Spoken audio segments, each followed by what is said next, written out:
Hello friends, welcome back to Mayflo foods. ഇന്ന് ഒരു easy chicken കറിയുടെ റെസിപ്പിയാണ് കാണിക്കുന്നത്. ഞാനിവിടെ ഒരു 1/2 കിലോയുടെ അടുത്ത് ചിക്കൻ എടുത്തിട്ടുണ്ട്. ഇത് ചെറുതായി കട്ട് ചെയ്ത് വയ്ക്കാം. പിന്നെ അതിലേക്ക് 2 സവാള, ഇഞ്ചി വെളുത്തുള്ളി പേസ്റ്റ് 1 ടേബിൾ സ്പൂൺ, ഒരു മീഡിയം സൈസ് തക്കാളി ഉണ്ട്, ഒരു 2 പച്ചമുളക്. നമുക്ക് ഉണ്ടാക്കാം. ചിക്കൻ കറി ഉണ്ടാക്കാൻ ഞാനൊരു ചീനച്ചട്ടി വെച്ചിട്ടുണ്ട്. അതിലേക്ക് വെളിച്ചെണ്ണ ഒഴിച്ചു കൊടുക്കാം. 2 ടേബിൾ സ്പൂൺ വെളിച്ചെണ്ണ ഒഴിച്ചു കൊടുത്തിട്ടുണ്ട്. ഇനി ഇതിലേക്ക് കട്ട് ചെയ്ത സവാള ചേർത്ത് കൊടുക്കാം.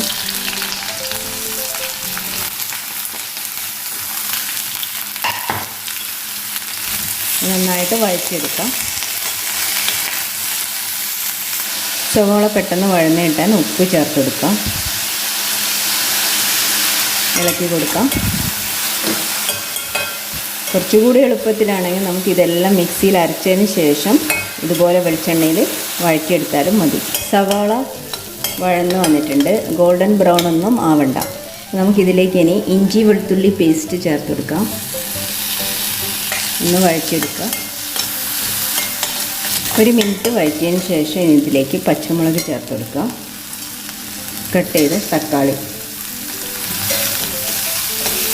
വഴറ്റിയെടുക്കാം. ഇവിടെ തക്കാളി വഴന്നിട്ടുണ്ട്. ഇനി നമുക്കിതിലേക്ക് പൊടികൾ ചേർത്ത് കൊടുക്കാം. മഞ്ഞൾപ്പൊടി ഒരു 1/2 ടീസ്പൂണിൻ്റെ അടുത്ത് ചേർക്കുന്നുണ്ട്. മുളക് പൊടി എരിവിനനുസരിച്ച് ചേർക്കാം. ഞാനിവിടെ കാശ്മീരി മുളകാണ്, അപ്പോൾ ഒരു 2 ടീസ്പൂൺ ചേർക്കുന്നുണ്ട്. മല്ലിപ്പൊടി 1 ടേബിൾ സ്പൂൺ ചേർക്കും. നന്നായിട്ടൊന്ന് വഴറ്റിയെടുക്കാം. പൊടികളൊക്കെ ചേർത്തിട്ട് 1 മിനിറ്റ് ഞാൻ വഴറ്റിയിട്ടുണ്ട്. ഇനി ഇതിലേക്ക് ചിക്കൻ ചേർത്ത് കൊടുക്കാം. നന്നായിട്ട് ഇളക്കി യോജിപ്പിക്കുക.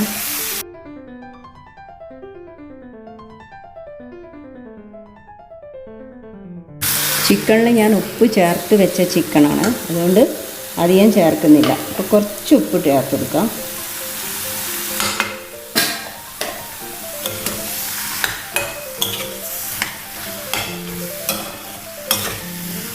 അടച്ച് വെച്ചിട്ട് ലോ ഫ്ലെയിമിലൊന്ന് വേവിച്ചെടുക്കാം. 1-2 മിനിറ്റ് ഇതുപോലെ അടച്ച് വെച്ച് ലോ ഫ്ലെയിമിൽ വേവിക്കുമ്പോൾ ചിക്കനിൽ നിന്ന് തന്നെ വെള്ളം ഇറങ്ങും. അപ്പം പിന്നെ നമുക്ക് വേണമെങ്കിൽ വെള്ളം ചേർത്ത് കൊടുത്താൽ മതി.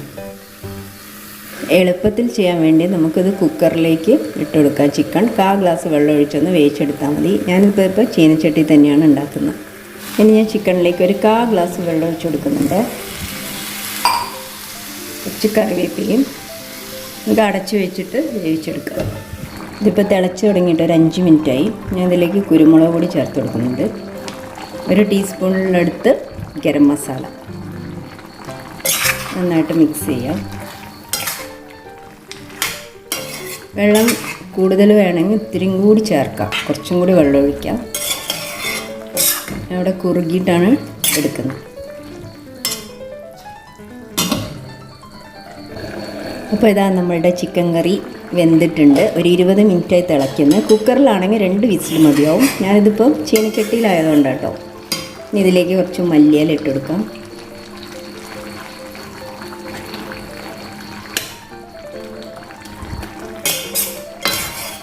ഗ്യാസ് ഓഫ് ചെയ്യാം. നമ്മളുടെ ചിക്കൻ കറി ഇവിടെ റെഡി ആയിട്ടുണ്ട്. ബാച്ചിലേഴ്സിനൊക്കെ വളരെ എളുപ്പത്തിൽ ഉണ്ടാക്കിയെടുക്കാം. കുക്കറിലാണെങ്കിൽ പെട്ടെന്ന് തന്നെ ഉണ്ടാക്കിയെടുക്കുക. ഇത് ഞാനിത് ചട്ടിയിലാണ് ഉണ്ടാക്കിയിട്ടുള്ളത്. എല്ലാവരും ഉണ്ടാക്കി നോക്കുക. പുതിയൊരു റെസിപ്പി ആയിട്ട് അടുത്ത വീഡിയോയിൽ കാണുന്നതായിരിക്കും. ബൈ.